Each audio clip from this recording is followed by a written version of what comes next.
여러분 안녕하십니까? 3월 3일 NWN 내외방송 뉴스를 시작하겠습니다. 문재인 대통령은 지난 1일 3.1절 101주년 기념식에서 함께하면 무엇이든 이겨낼 수 있다는 것을 3.1 독립운동으로 되새긴다며 오늘의 위기도 온 국민이 함께 반드시 극복해낼 것이라고 밝혔습니다. 문 대통령은 이날 오전 서울 종로구 배화여고에서 열린 3.1절 101주년 기념식에 참석해 연설에서 비상할 시국에 3.1절 기념식을 열게 됐다고 말한 뒤 한국전쟁의 참화 속에서도 외환위기로 힘든 시간을 보낸 1998년에도 지난 100년간 우리는 단 한 번도 빠짐없이 3.1 독립운동을 기념하며 단결의 힘을 되새겼다며 이같이 말했습니다. 또한 코로나19 직격탄을 맞은 대구와 경북 지역에 대한 위로와 격려를 보내며 대구 경북 지역에 이어지고 있는 응원의 손길이야말로 대한민국의 저력이라고 말했습니다. 이는 3.1 독립운동 정신과 여러 차례 국난 극복의 저력을 되새기며 신종 코로나 바이러스 감염증 사태 극복을 위한 국민적, 초당적 단결을 호소한 것으로 풀이됩니다. 민주당 이낙연 선대위원장은 환자 대다수가 신천지 교인이고 빠른 확산에 책임도 있는 만큼 신천지 시설에 경증 환자를 위한 생활치료센터를 마련해달라며 신천지의 책임 있는 행동을 촉구했습니다.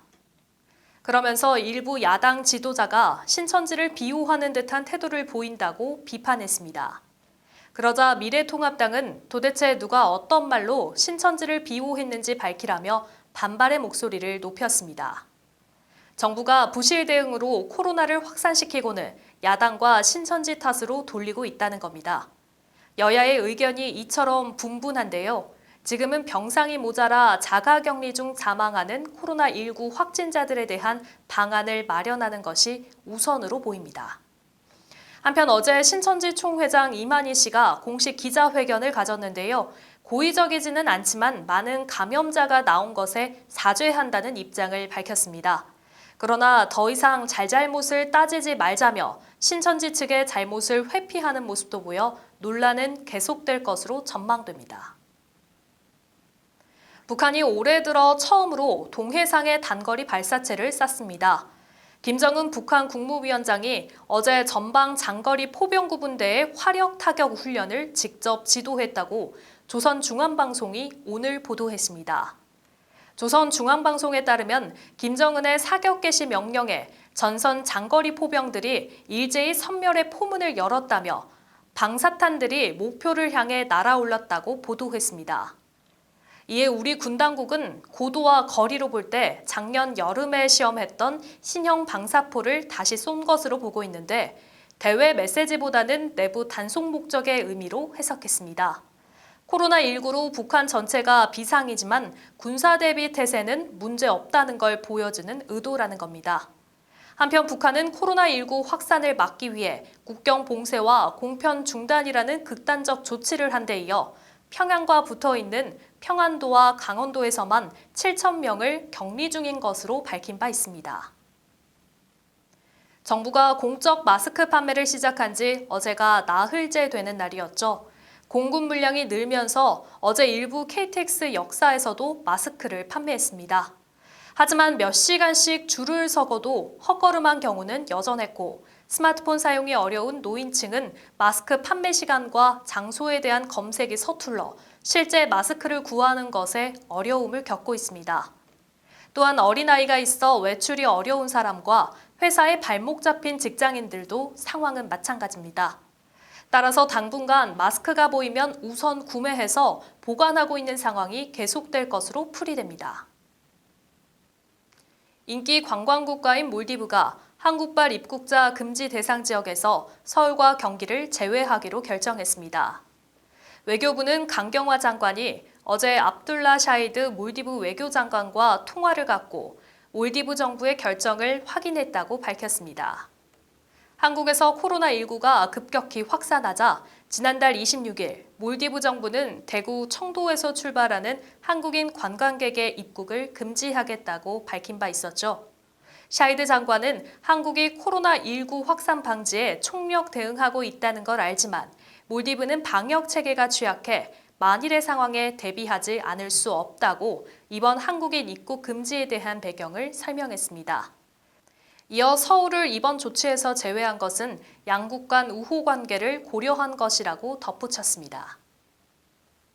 도널드 트럼프 미국 대통령이 코로나19 대응과 관련해 바이러스 확산을 막기 위해 새로운 여행 규제를 검토하고 있다고 의견을 밝혔습니다.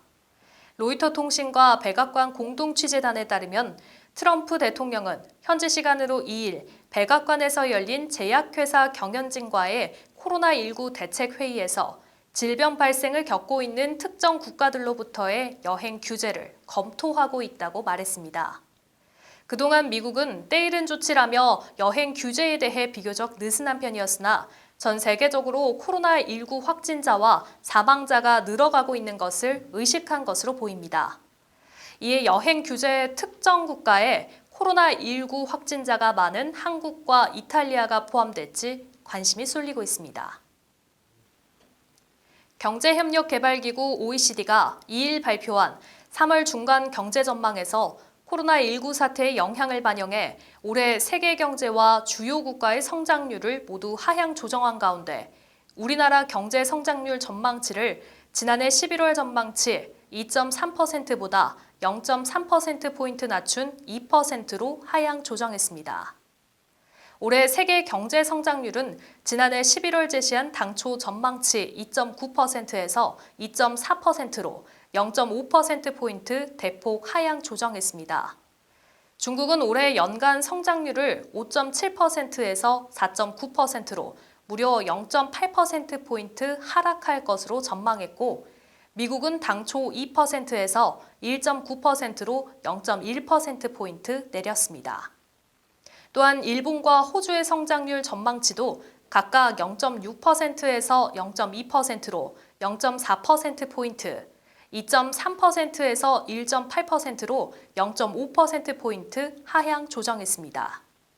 이는 중국 내 코로나19가 1분기 정점을 찍은 후 완화되고 주변 국가로 확산되는 것이 제한적인 때라는 가정 하에 작성된 것이라 앞으로 세계 경제의 전망이 밝지 않아 보입니다.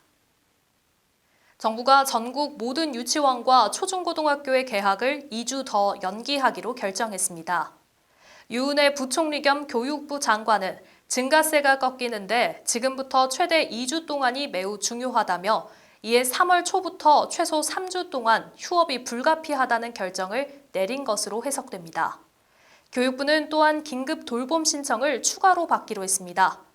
돌봄 시간이 학교별로 차이가 나는 것에 대해선 현장 점검을 통해서 학부모들의 불편이 없도록 하겠다고 밝혔습니다. 동시에 초등학교 2학년 이하 자녀를 둔 학부모들에게는 자녀 돌봄 휴가를 적극 이용할 수 있도록 고용노동부와 협의하겠다고 밝혔습니다.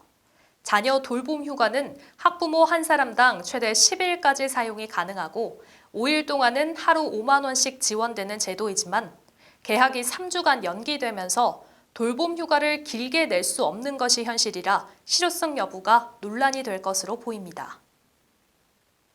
코로나19의 여파로 스포츠계도 직격탄을 맞았습니다. 이미 각종 스포츠 경기에서 무관객 경기가 이뤄지고 있는데요. 여기에 아시아 축구연맹이 이달 말로 예정된 월드컵 2차 예선 경기를 6월 이후로 잠정 연기하기로 했습니다. 한국과 일본, 이란 등 주요 참가국에서 경기 진행이 어렵다고 판단한 겁니다. 우리 대표팀의 경우에는 오는 26일 투르크메니스탄과의 홈 경기와 스리랑카 원정 등 2경기가 미뤄집니다. 정확한 일정은 피파 등과의 협의를 통해 추후 확정될 예정입니다. 이와 함께 아시아는 물론 타 대륙의 A매치도 조정에 들어갈 전망입니다. 모처럼 기쁜 소식입니다. 방탄소년단이 또 하나의 신기록을 세웠는데요. 한국 가수로선 처음으로 4개 앨범 연속 미국 빌보드 정상을 차지했습니다. 2018년 6월 Love Yourself 전티어, 2018년 9월 Love Yourself Girl Answer, 2019년 Map of the Soul 페르소나에 이어 이번 앨범까지 1년 9개월 만에 4개 앨범 모두를 빌보드 201위 자리에 올린 것입니다.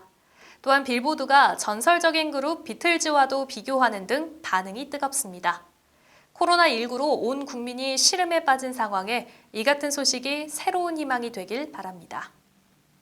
네, 낮부터 남서풍덩에 10도를 대부분 웃돌면서 다시 포근해지지만 밤부터는 비구름이 한기를 몰고 오면서 모레는 서울의 아침 기온이 영하 3도까지 뚝 떨어지며 영하권에 반짝 꽃샘추위가 오겠습니다. 옷차림 든든하게 하시길 바랍니다.